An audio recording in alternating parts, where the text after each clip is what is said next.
சமயத்திலிருந்து நாவுக்கரச பெருமானார் திலகவதியார் அம்மையை பார்க்க திருஅதிக கிரட்டானம் வராங்கன்னு பார்த்தோம். திருவதிக கிரட்டானம் அம்மையாருடைய திருவடியில் வழங்கி அம்மையார் திருவைந்தலத்தை ஊதி கொடுக்குறாங்க. பெருவாழ்வு வந்ததுன்னு சொல்லி வாங்கி பூசிக்கொள்கிறார். இறைவனுக்கு உள்ள திருப்பள்ளி எழுச்சி பாட உள்ள ஒரு சாமி தரிசனம் பண்ணுறாங்க.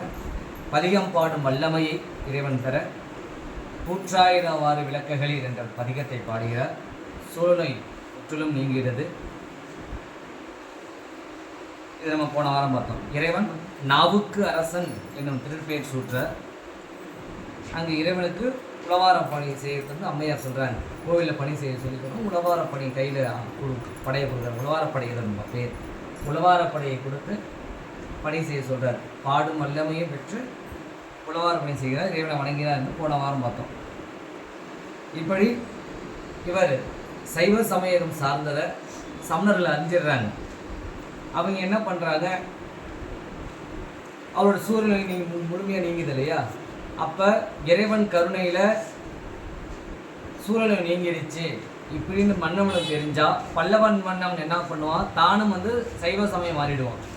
அப்போ சமணர்களுக்கு இங்கே வேலை கிடையாது. இப்போ நம்ம ஏதாவது பண்ணியாகணுமே அப்படின்னு சொல்லிட்டு இவங்கெல்லாம் ஒருத்தருக்கு ஒருத்தர் கலந்து பேசுகிறாங்க. என்ன பண்ணலாம்,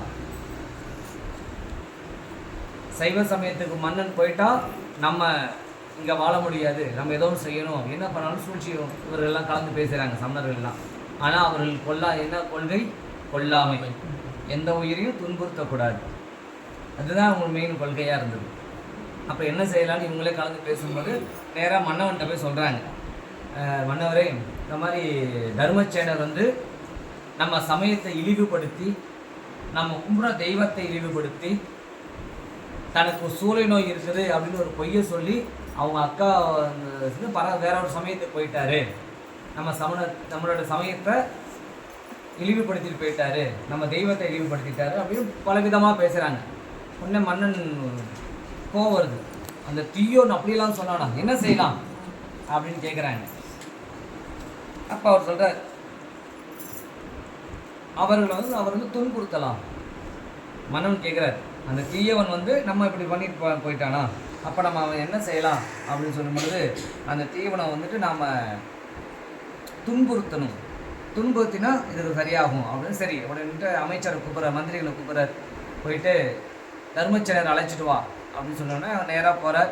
உடனே நாவுக்கரச பெருமானை வணங்கி இந்த மாதிரி மன்னர் அழைச்சிட்டு அவர் சொன்னார் அப்படின்னோடனே அவர் சொல்கிறார், நாமார்க்கும் குடியல்லோம் யமனையும் அஞ்சோம். நான் மன்னவன் ஆட்சி கட்டுப்படலை, நான் எதுக்கு மன்னவனுக்கு கூப்பிடணும், நான் யமனுக்கு கூட பயப்பட மாட்டேன், நான் இறைவனுக்கு ஆட்பட்டவன் அப்படின்னு சொல்லி பதிகம் பாடுறார். நாமார்க்கும் குடியல்லோம் பாடி முடித்தோடனே அவன் அமைச்சர் என்ன பண்ணுறார், வணங்கிட்டு போகிறார். போயிட்டு சொல்கிறார், அந்த பதிகத்தில் பார்த்தீங்கன்னா, நாமார்க்கும் குடியல்லோம் நமனை அஞ்சோம், நான் குடிமகன் அல்ல, யமனுக்கும் பயப்பட மாட்டேன், நரகத்தில் கூட எனக்கு இடம் கிடையாது. அப்போ சிவனடியாராக இருந்தால் நரகத்திற்கு போக மாட்டார்கள், யமனை கண்டு பயப்பட தேவையில்லை, நாம் குடிமகன் அல்ல, நாம் இறைவனுக்கு ஆட்பட்டவர்கள் சொல்கிறார். உரைப்பாக சொல்லிட்டு சொல்கிறார். நம்ம இதில் ஒரு குறிப்பு பார்த்தீங்கன்னா, 3வது பாடலில் மாதேவா மாதேவா என்று வாழ்த்தி, நம்ம சாமி பார்த்தீங்கன்னா மாதேஸ்வரன் திருநாமம். இது அப்பர் சுவாமி சொல்லுவார், மாதேவா மாதேவான்னு சொல்லி சொன்னோம்னாலே அவர்களுக்கு எப்பவுமே இன்பமாக இருப்பானாம். மாதேவா மாதேவா சொன்னால் எப்பொழுதும் இன்பமாக இருக்கலாம், இறைவரோட அருள் அவங்களுக்கு நிறைஞ்சிருக்கும். புறவாவார் நாவுக்கரசர் தேவாரத்தில் இருக்கும். அதே போல் 4வது பாட்டில் சொல்வார், நம் உறவாவார் உருத்திர பல்கணத்தார். நமக்கெல்லாம் யார் உறவு அப்படின்னா அவர் அப்பர் சாமி சொல்றார், எனக்கு உறவு என்பது கூட சிவனடியார்கள் மட்டும்தான் என்னுடைய உறவு. உறவாவார் உருத்திர பல்கணத்தார். சிவனடியார்கள் தான் உறவினர்கள். நம்ம தாத்தா மாமன் மச்சா பங்காளி அங்காளி பங்காளி இவங்க எல்லாமே உறவுகாரர்களானா கிடையாது. அவர்களாம் வினைக்காரர்கள். அவர்களோட கூட்டு வினையை கொடுக்கும், அடியாவருடைய கூட்டு சிவத்தை கொடுக்கும். அவ்வளோதான் வித்தியாசம். சொந்தத்துடைய உறவு வினையை கொடுக்கும், துன்பத்தை கொடுக்கும், மீண்டும் மீண்டும் பிறவின்ற துன்பத்தை கொடுத்துக்கிட்டே இருக்கும். ஆனால் அடியார் என்ற உறவு சிவத்தை அடைய செய்யும். அதை சொல்றார், உறவாவார் உத்திர பல்கணத்தார் என்று சொல்கிறார். அடுத்து சொல்கிறார், கடைசி பாட்டில் சொல்றார், நாவார நம்பனையே பாட பெற்றோம். அப்ப இறைவன் விரும்புவது பாடல் நல்லா தெரிகிறது. அப்ப சொல்றார், நாவார நம்பனையே பாட பெற்றோம். நம்ம ஏதாவது தப்பு எப்பயே பாடிக்கிட்டு இருக்கிறோம், இறைவன் போல பாடிக்கிட்டு இருக்கோம். அப்ப ஏதோ ஒரு குற்றம் நடந்துடுது, அந்த குற்றத்துக்கு இறைவன் தண்டிப்பாரா அப்படின்னா இல்லை.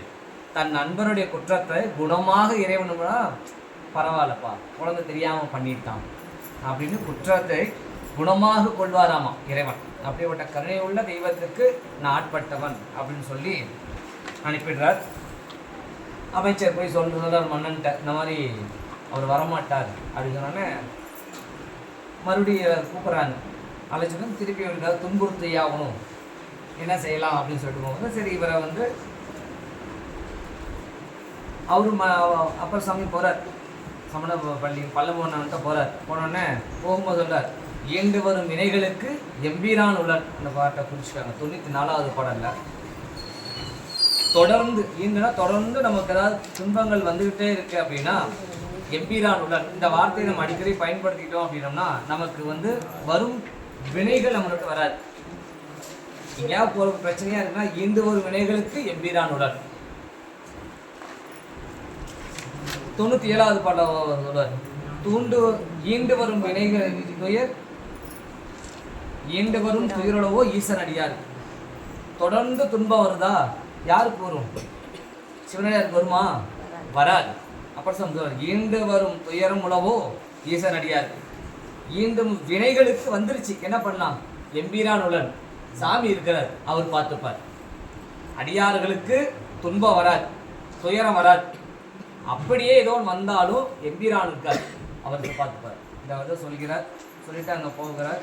உடனே அந்த ஒரு அவங்க என்ன பண்ணுறாருன்னு நேராக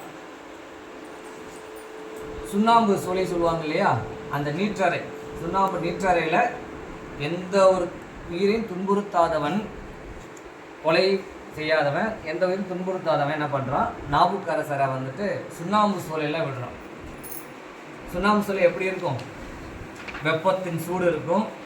சுண்ணாம்போட சூடு வெப்பம் தானே, அந்த வெப்பத்தோட சூடு இருக்கும். அந்த காரச்சுவை காரம் இருக்கும். அதில் சுட்டெரிக்கிற அந்த எரியும் உடம்பெல்லாம், அந்த எரிச்சல் அந்த இருக்கும், நெடி இருக்கும். அப்படி கொதிச்சு கிடக்கும். சுண்ணாம்பு சோலையும் கொதிச்சுக்கிட்டு இருக்கும் இல்லையா, அப்படி அந்த மாதிரி இடத்துல நாவுக்கரசரை உள்ள விட்டுட்டு பெரிய கல் எடுத்து வெளியே தப்பிச்சு வந்துடுவாராம். அதனால் பெரிய கல்லை வச்சு போட்டு வச்சிடுறாங்க. அந்த எப்படி இருக்குதா அவருக்கு பனிமலையில் அந்த சுண்ணாம்புடைய சூழல், அந்த வெப்பம், அந்த எரிச்சல், நெடி, இதெல்லாம் அவருக்கு நாவுக்கரசருக்கு எப்படி இருக்குதா, பெரிய பனிமலையில் இறைவனுடைய திருவடி நிலையில் அப்படி ஏகாந்தமாக சந்தோஷமாக அப்படியே அமர்ந்திருப்பது போல இருந்ததுதான் நாவுக்கரசர் பெருமானார்.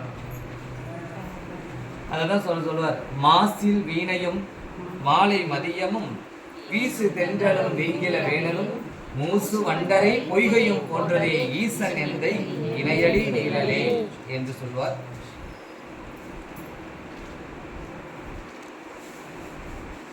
அதாவது 5வது பாடல். 2வது பாடல் நமச்சிவாய சொல்லுவார், நமச்சிவாயவே ஞானமும் கல்வி. இந்த பாட்டு சொல்ல இதை ஞாபகம் வச்சுக்காங்க, அடுத்த இந்த பாட்டு பற்றி வரப்போகுது. நமச்சிவாயவே ஞானமும் கல்வியும், நமச்சிவாயவே நான் அறிவிச்சையும், நமச்சிவாயவே நான் நவின்று ஏத்துமே, நமச்சிவாயவே நன்னறி காட்டுமே என்று 2வது பாடலில் சொல்கிறார். நான் சொல்றது அப்பசாமி தேவாரத்தில் மாசில் வினையும் பதிகத்தில், வாழ்த்த வாயும் நினைக்க மடநெஞ்சும் தாழ்த்த சென்னையும் தந்த தலைவனை சூழ்த்த மாமலர் தூவி பொதியாரி வீழ்த்தவா வினையே நெடுங்காலமே. இறைவனை ஒவ்வொரு முறை அப்பசாமி சொல்வார், இறைவனை புகழ்ந்து பாடுங்க, பாடுங்க, பாடுங்க, பாடுங்கன்னு சொல்ல, பாடுங்க, இறைவனை வணங்குங்க, எல்லாமே உங்களுக்கு கிடைக்கும், ஞானம் கிடைக்கும், சிவபெருமான் திருவடி கிடைக்கும். இந்த பதியம் ஃபுல்லாக அதை சொல்கிறார். சொல்லி முடிச்சோன்னா 7 நாள் ஆயிடுது.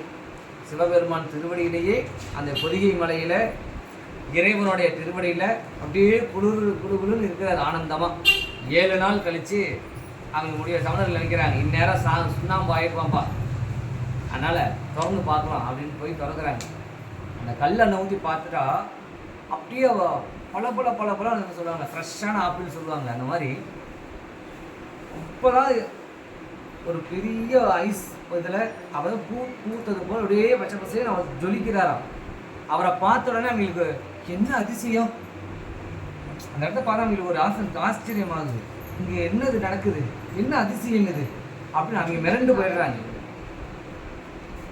உடனே அவன் யோசிக்கிறான், இது மன்னனுக்கு தெரிஞ்சால் சைவத்துக்கு மாறிடுவானே, என்ன பண்ணலாம். உடனே அவன் மன்னன் சொன்னான், சாமி நம்மளுடைய சமண மந்திரத்தை சொல்லி தான் இவன் பொழைச்சிக்கிட்டான். நம்மளுடைய சமண மந்திரத்தை சொல்லி இவன் இப்படி இதெல்லாம் காரணம் நம்மளோட மதம் தான் அப்படின்னு தன்னை சொல்கிறான். சரி, அடுத்து என்ன செய்யலாம், ஒன்றும் வேண்டாம், பாலில் விஷத்தை கலந்து கொடுத்துடலாம், பாலில் விஷத்தை கலந்து கொடுத்துடலாம் அப்படின்னு புது சாப்பாடில் பார்த்தீங்கன்னா விஷத்தை கலந்து கொடுக்குறாங்க. நஞ்சும் அமுதமாம் யாருக்கு அப்படின்னா ஈசன் அடியார்களுக்கு, நாதன் அடியார்களுக்கு நஞ்சு கூட அமுதமாயிடும். அப்போ சிவபெருமான் மேலே அன்பு வைத்த அடியார்கள், அடியார் மேலே அன்பு வைத்த அடியார்களுக்கு விஷம் கூட அமுதமாக மாறிவிடும். நாவுக்கரசர் சொல்றார், நஞ்சும் அமுதமாம் நாதன் அடியாருக்குன்னு சொல்லி அந்த பால் அடிசலை சாப்பிட்றார், விஷம் கலந்தது, அது அமிர்தமாக மாறிக்கிறது. இதையும் அவன் என்ன சொல்கிறான், நம்ம சமயத்திலேருந்து தான் மாறினா, அதுதான் இப்படியாச்சு. சரி, அடுத்து என்ன பண்ணலாம் அப்படின்னாக்க மத யானையை கொண்டு மிதிக்க வைக்கலாம். நாவுக்கரசர் கல்லோட கட்டிடுறாங்க, நாவுக்கரசர் கைரப்பு கட்டி மத யானையை கொண்டு மிதிக்க வராங்க. அந்த மத யானை வருது,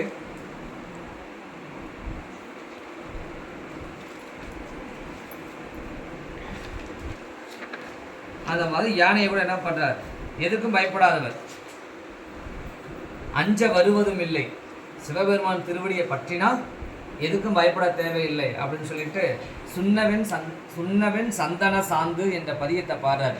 இந்த பதிகம் பாடினவுடன் மண் உலகத்தில் உள்ள எல்லா உயிர்களுமே உய்வடையுமோ. அந்த பதிகம் ரொம்ப சிறந்த பதிகம், உலகமே உய்வடையும் இந்த பதிகத்தில். இந்த பதிகம் பாடுகிறார்.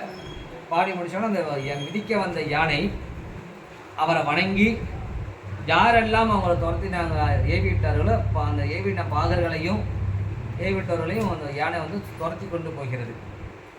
அந்த சுண்ணவன் சந்தன பதிகம் பார்த்தீங்கன்னா அவ்வளவு சிறந்த பதிகம் வந்துட்டு.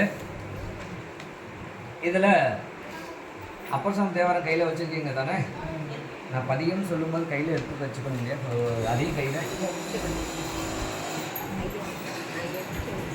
41வது பக்கத்தில் பாடலிபுத்திரம்.